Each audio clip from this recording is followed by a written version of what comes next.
Hello guys, welcome back to our channel. It has always been NSAS, NSWAT, but right now we are looking at Oduduwa Republic as there's quite a lot happening in there. Before we go into the news proper and further analysis, we'd like you to subscribe to our channel by clicking on the red subscribe button.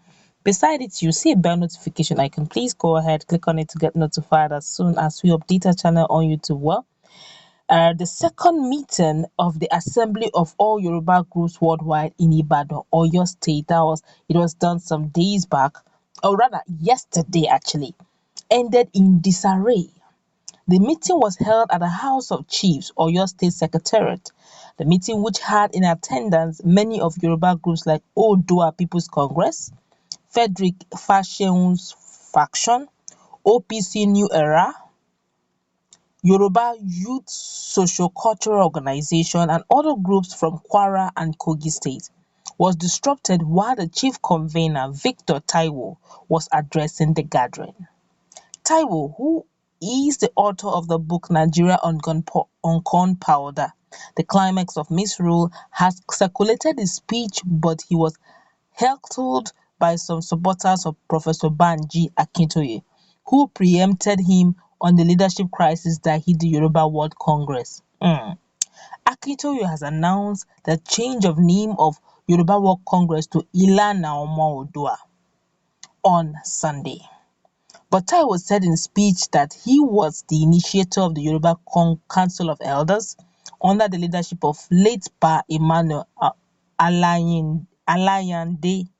He also said Akintoye degenerated from the status of a Yoruba leader to President General of Yoruba World Congress and now president of a splinter group, Illana Odua, without followers, which he pronounced to the world as of October 24th, 2020. This is serious.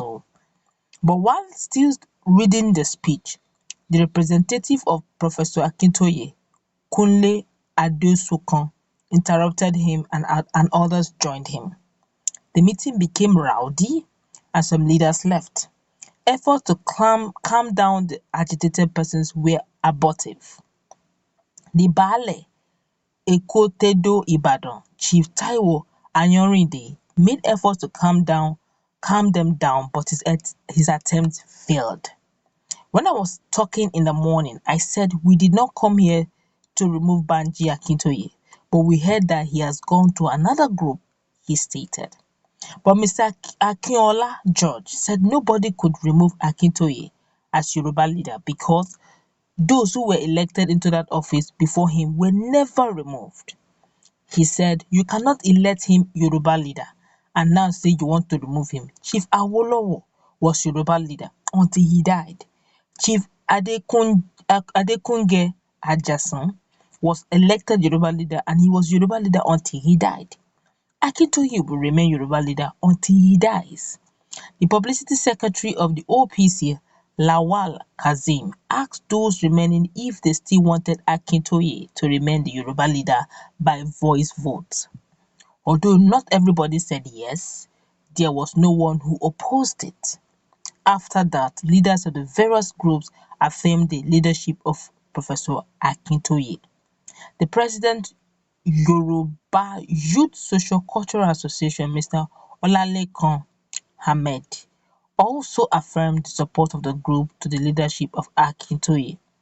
The meeting ended abruptly without discussing the main purpose of the gathering. This has been on for a while, this issue of Yoruba World Congress and some elders trying to disrupt it. And now these guys are trying to say, look, once in history, during days of Awolowo, Chief Obafemi Awolowo, they were never once it's like a leadership for life. Once you are elected as a Yoruba leader, you remain that position till death. That it shouldn't be in the time of Professor Banji Akintoye that status quo should change. Yes, some persons are saying that they relegated himself from being a Yoruba leader to President General, then changed the name of the group from Yoruba World Congress to Illana, Odua and all that.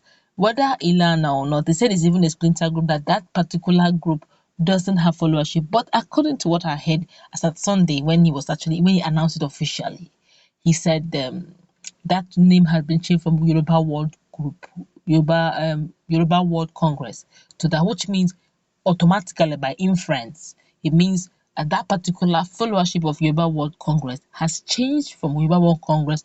All of them have moved now to the Illana Odua.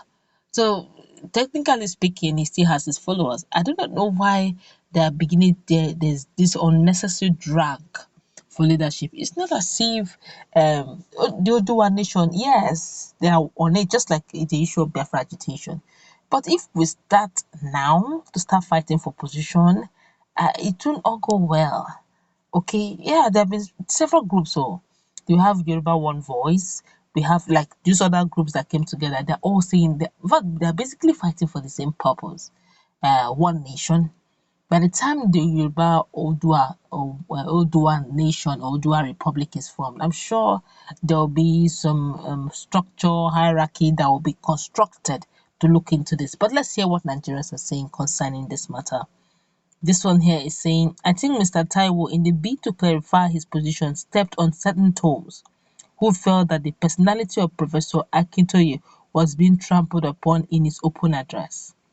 Sometimes we need to disagree in order to agree, and I believe that every party will understand one another better after resolving this issue, which can bring about stronger bond among Congress members, which is very, very true. I agree with you, my brother. So to me, it's not an issue, but rather an inevitable step. They are wise adults. They know that to win the battle ahead, they need to be one indivisible entity. Very true as well. So I'm sure that they will sort things out very sure. Yoruba people are actually known to be very intelligent people, so I'm a bit surprised that they are going through this. But just like this young man has said, it's one step that cannot be avoidable. It's inevitable. But if they can weather this storm, can assure you they are coming as one indivisible entity, and it may be difficult to break into them if they weather the storm. But let's hear what another person here is saying. This one here is saying, why are you having so many groups? Why not collapse all group to one to facilitate synergy against other people? Yeah, that's why they are coming into that meeting. Okay. But trying to collapse all of them into one, there have been leaders in several groups. Which one of them want to become a floor member? Okay, but let's just be that they all organize and understand themselves and they're fighting for the same purpose. Subsequently, when Odua is formed, if eventually Yoruba Nation becomes a reality in and not just talk now about reality, then I'm sure those splinter groups will have some sort of synergy or something to look into. But for now, one step at a time. I can't agree with the first, respondent on this.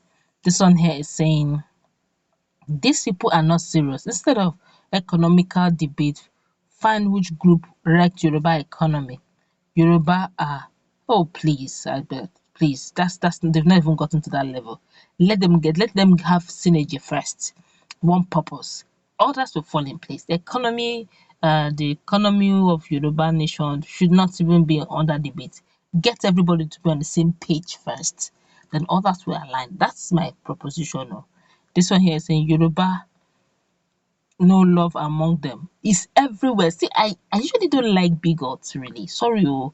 I don't take kindly to bigots.